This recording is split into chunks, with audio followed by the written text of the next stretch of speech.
I was born in White Plains, New York, just outside the city, and grew up there for the first 12 years of my life. And I've never really thought about how that shaped me. I mean, I think probably like anyone who's born and grew up in the New York metropolitan area, I think we're exposed to a great range of things that I think expand our horizons in the future. I grew up in a big sports family, and so I remember with my brothers and my father going into the city fairly often to see Rangers games and Knicks games. And then I remember when I was, 11 and 12 and probably too young to be doing it, going to Led Zeppelin and Queen and Pink Floyd concerts at Madison Square Garden on the train, feeling very sophisticated and very grown up. I was actually an incredibly good swimmer. I used to travel around the country to go to swim meets because when I was young, when I was 11 and I was 12, I was one of the best swimmers in the country in certain events for my age. So to find the right level of competition, I would travel,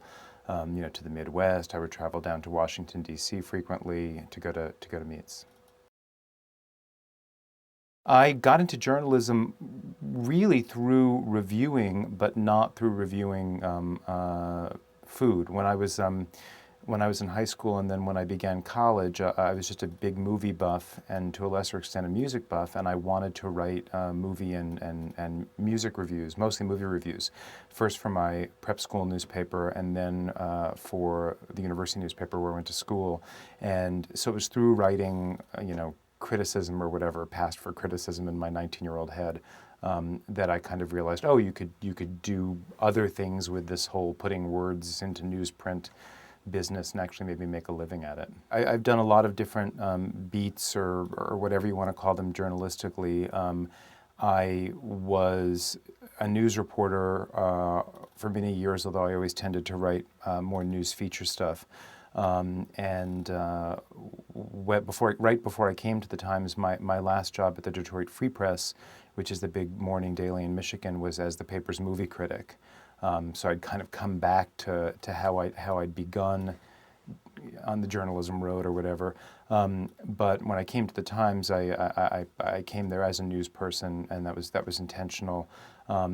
During the, I guess, 12 years or so now, or 13 years I've been at the Times, I've covered politics. I covered George Bush's initial presidential campaign in 2000, 1999 and 2000. I covered the White House for a while. After that, I was the newspaper's Rome bureau chief for a couple of years, so I was covering, European politics, the Vatican, and just general news features from that region of the world.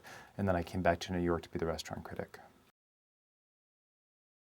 I think it may be more possible for any young person who wants to write about a range of things in his or her life to do that. What's uncertain now, I think, to all of us is exactly what the vehicle or format will be. Whether that will be in a predominantly or largely electronic realm, whether it will be in a more traditional mold. It certainly won't be in a more traditional mold, but in a way now with the internet and with the ability of people to kind of, I mean, anyone almost can, with a certain amount of technological or technical know-how, have a web page or a blog on which he or she posts his or her writings on anything, and there's no bounds for that person in terms of what they write about.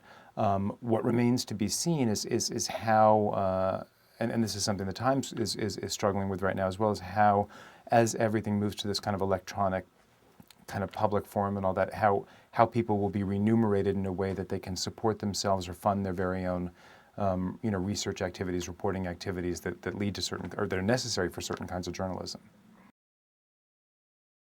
I'm not looking for any prescription or any formula. I mean, I'm looking to have a good time. I mean, I think above and beyond all else, a restaurant is, in return for the money we spend, supposed to show us a good time.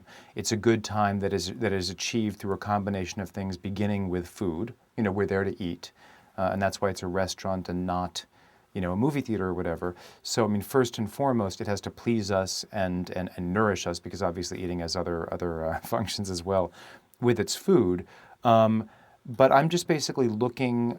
I'm hoping to have a good time, to pass a couple of hours in a way that feels entertaining, that feels fulfilling, and that justifies whatever expenditure of money I, as a proxy for other diners, is making. it's kind of an impossible question to answer because no two people look for the same things in a restaurant. I mean, there are people who care not at all about decor and would want all restaurant reviewers and every restaurant review to simply talk about food.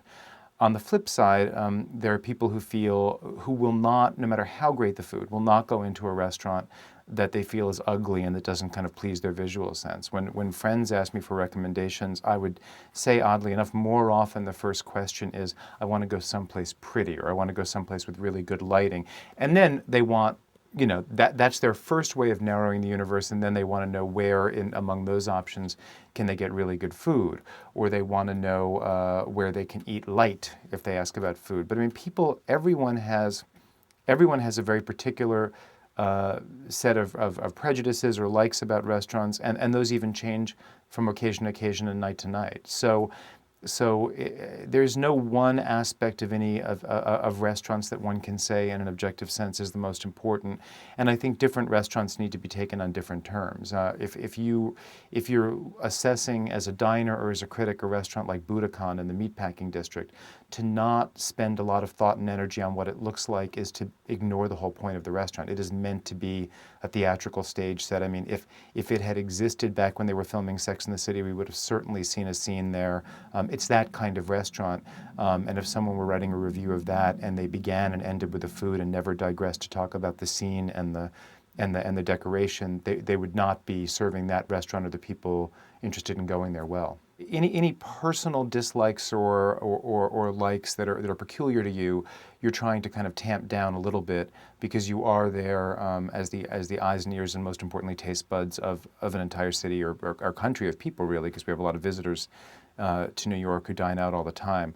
But obviously objectivity is impossible. There's no such thing. I mean, criticism is by its nature subjective, and so hopefully over time, what readers do with any one critic, be that critic a movie critic or a book critic or a restaurant critic, is develop some sense of where their opinions diverge or dovetail with the critics, and find a way to kind of use that critic as a barometer, not necessarily as a perfect predictor for what they'll think of places, but as a kind of point of reference that they've learned. Okay, we know we never agree with him on French, but we usually agree with him on Italian. We know we never agree on pretty restaurants, but we agree on other things. That sort of thing. I certainly don't think I achieve the right thing in all or maybe even most reviews, because it's an imperfect science, and I'm just doing my best every week. But it's my hope with each review that there's enough description in the course of the review of a restaurant that beyond the critical elements of a review, people will be able to get enough of a sense of a place that they may even say, this may be 1 star, but it sounds like 1 star that in my universe would be a very pleasing 1 star or 2 stars, or this may be 3 stars to him, but when he tells me why he likes it, those are things that are unimportant to me. So, I mean, I think a review should be descriptive enough within the context of criticism to give people an opportunity, should they come at it that way, to kind of disagree or figure out some things for themselves. I also think, unlike movies where hundreds of thousands of people will go to see a movie and are reading a movie review or a theater review sometimes as well, as a very specific guide, do I want to see this or not? I think the number of people who cycle through a given restaurant, the fraction of readers of a review who are likely to cycle through that restaurant or even consider it based on where they might live outside New York, they might not have that sort of budget. They're also looking for just a vicarious eating experience. And so I think a restaurant review ideally should be a somewhat entertaining reading experience for those people who are never going to set foot in that restaurant and aren't beginning the review for a signal as to whether they should or not. I don't dwell a lot on the making or the breaking because I think that would paralyze you, and you do have a job to do. I mean, your primary obligation, both in terms of pointing them to certain places and in terms of just entertaining and illuminating them, is to readers. That said, one of the reasons why it's always been a tradition for the Times critic to visit a restaurant so many times before reviewing, to kind of follow certain procedures in terms of working his or her way through the menu. I mean, that's all done with a very heavy awareness that we do have an economic impact on these restaurants. And I'm aware of that. There are a lot of restaurants I never write about because they are small enough restaurants, there aren't that many people clamoring for information about them. And if I were to write about them, it would be in a negative vein, and it would probably have a horrible impact on them. And there's just kind of no reason to visit that upon a restaurant that that readers aren't sitting around saying, but what do you think of, but what do you think of? So there's gratuitous negativity, or what I would think could be gratuitous negativity, that I absolutely avoid for that reason. But beyond that, at the end of the day, people want to read restaurant reviews. People deserve restaurant reviews, and while these reviews cut hugely in the favor of some establishments, they're going to cut against some other establishments, and that's just the nature of the beast. And you try to just be as responsible as you can in light of that economic impact. Well, you fall into clichés. You tumble headlong into clichés because it really is difficult not to if you are, and that's not a defense of that, it's just an admission, but it's difficult not to if you're writing about food with the kind of frequency that newspaper and magazine critics are. You use the word succulent a lot. You use the word tender when you're not using the word succulent, although they're not exact adjectives. I'm joking, but not really, which is it is true, and it is a liability and a problem and a challenge and an obstacle and all those things, that the vocabulary for taste and flavor is not an enormously broad one. So to a certain extent, you just have to kind of acknowledge that and move on, and try not to reach so far for new ways to describe taste that you just land in the realm of the ridiculous, which you also end up doing nonetheless. You just do your best. I mean, you try to work with the associations that people have, the associations that you have. Sometimes you realize that that lengthy descriptions just aren't going to be able to avoid those sorts of things, and so you shorten them. You do what you can. In a lot of ways, I think it's a great thing, because I think a restaurant consumer or a restaurant aficionado trying to get a clear bead on what they might think of a restaurant has a lot of different things they can triangulate between now. You know, they can get their hands on a broader array of opinions. On a kind of longer and wider stream of information, and maybe make decisions that are all that more informed. I think the thing that it's important for the people who read all this stuff to bear in mind is not everybody is taking as scientific an approach to restaurants. Some of what one might read on a chat room, for example, is someone reacting to a single visit to a restaurant as opposed to multiple visits. Some of what you read in some blogs reflects meals that were not paid for by the critic. None of which invalidates it, but it's important to know that not every single voice out there is operating within the same parameters or in the same fashion. Well, a great restaurant is a restaurant that fires on all cylinders. It's one that you feel comfortable and privileged and even a little bit pampered to sit in. Pampered by the way everything around you looks, pampered by the way the servers are dealing with you. It's a restaurant that has terrific service, but that means service that is calibrated well to the environment, that is as and no more stilted than the environment calls for, or as and no more informal than the environment calls for, that is certainly attentive, but without being unduly intrusive and obsequious. So then there's that whole element. And then, first and foremost, a restaurant that gives you food you want to eat, food that is distinguished in its genre, food that makes sense, again, in terms of the menu's entirety, in terms of the environment, in terms of the service. So it's a restaurant that kind of knows what it is, fires on all cylinders, and sends you out the door 3 hours later or 2 hours later, or it could be 90 minutes later if it's, say, Momofuku Sambar, that sends you out the door feeling utterly content and feeling like its promises were kept. Well, I mean, that too can be a great, I mean, you can have just, one perfect Boudin Blanc sausage, and that can be, is that a dish? Well, sure,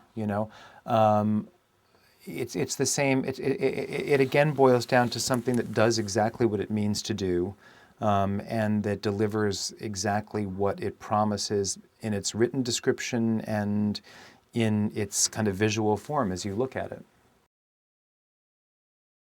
Well, in technical ways, it does. I mean, in terms of, I can't. There are not many nights where I can just go to whatever restaurant I want to because I have a schedule to keep and a list of new restaurants to try and a list of restaurants that are going to be reviewed that I have to visit, a second and third or sometimes fourth or even fifth time. So in that sense, yeah, I just don't eat like a normal person. I don't just kind of in the morning or at 4 p.m. say, what do I feel like for dinner tonight? I mean, I sometimes know 4 weeks in advance exactly where I'm going to be on February 28th. Does it get in the way of just eating in terms of sitting there and just enjoying a piece of food without thinking about it to death? No. I mean, eating is such a primal, visceral thing that I think you'd have to get very, very jaded not to be able to just bite into a juicy hamburger, and just kind of hum all over without wondering exactly what composition of ground beef is in there. The Italian food in New York is extremely good. It is. It's different in a lot of ways. If you go to most good Italian restaurants in Rome or in most parts of Italy, the approach is much simpler than it is here. One of the things that invariably happens when you're a restaurant serving an ethnic cuisine in a city where rents are as high as New York and where ambitions are as large and vanity as keen as it is in New York, is you start fussing with the food a lot. And so I think inevitably and predictably, a lot of the finest and most ambitious Italian restaurants here do a much more articulated, embellished, elaborate version of Italian cooking than some of your best restaurants in Rome do. Rome being actually a good example, but that's true of other areas of Italy as well. Taking that out of the equation and taking out of the equation the fact that I don't think we have the same, we still, even in this day and age, don't have quite the same kind of farm to table or shore to table systems in place as they do in certain European countries, including Italy. Beyond all that, the Italian food here is I think, quite good. I can't do that either. Again, too many of them. There's just too many. I mean, there are a lot of very good ones. I mean, if you're in a kind of laid back, don't want a lot of fuss, but want something that feels warm and homey mood, there are a lot of options, including Al Di La out in Park Slope of Brooklyn, Sfolia on the Upper East Side. But everything has an asterisk. I mean, you talk about those two places.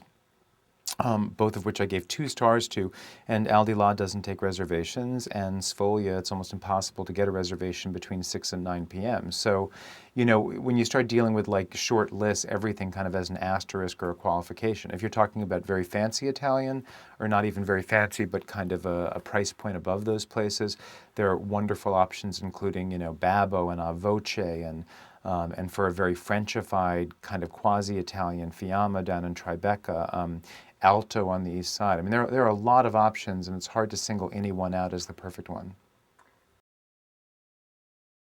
I think chefs and restaurateurs are constantly fiddling with and tweaking the degrees of formality and informality that they put in their restaurants. And one of the things that's really interesting to watch now is the ways in which different chefs and restaurateurs, both in terms of settings and in terms of what they put on the plate, try to find some sort of perfect sweet spot between formality and ceremony and informality and total laid backness, and the ways in which they're trying to figure out what are the bits of coddling and pampering that diners really, really need, and that you want to hold on to keep the restaurant experience as it's always been, and what can you jettison and for many diners actually improve the experience by jettisoning. So this sort of constant search for a perfect midpoint between coddling and utter informality is not so much a trend as a preoccupation that I think we're going to see worked out and thought about and sweated over for years to come. The whole farm to table movement, as it's called, which is kind of overnamed because we don't exactly have a lot of farms, right here in Manhattan that the food's coming from. But the quest to bring people dishes and a menu that is as reasonably seasonal and local as it can be. I think that's here to stay, and I think that's going to become amplified in the coming months and years. Not many restaurants are going to be able to achieve that sort of proximity to their food. But it's important to note, like a lot of, if you look really long and hard at the menus, even at restaurants that claim to be doing this sort of, low carbon footprint, Alice Waters blessed, as organic as possible to the extent that organic has meaning, et cetera, et cetera. I mean, there are always exceptions and asterisks that come into play at the end of the day when you want to give diners a certain range of foods.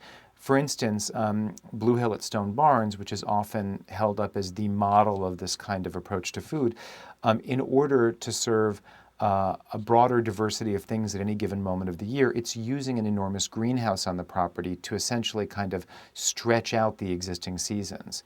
And there are times there when you will get a piece of produce that seems like suspiciously ahead of its season or behind its season, and that's because they've essentially kind of they're using another set of seasons in this greenhouse. So it's this ideal is my point is this ideal is not really possible for almost any restaurant to achieve in a four-season climate like ours, where there are just kind of certain times of the year where what the land would yield is not going to be sufficient. It's funny, in winter I see a lot of restaurants in Manhattan still have a page of their menu which says seasonal stuff, and on it there will be a lot of dishes using citrus. And well, yes, that is seasonal in terms of where that citrus is coming from. But at that point, the word local has exited the local seasonal cuisine emphasis. So it's a difficult ideal to achieve, and I think what everyone's trying to do is get as close to it as they can without asking people to eat only root vegetables during a certain month. Well, that's something that predates the recession, and that's something that is about things that are larger than just price. I mean, that's about the way people want to dress and feel they have control over their dining experiences. So I don't think the recession is going to affect that in the sense that I don't think that quest could be any more intense than it is. I also think that in New York, there are an astonishing number of people with a lot of money, and there's an astonishing amount of money from outside New York cycling through the city.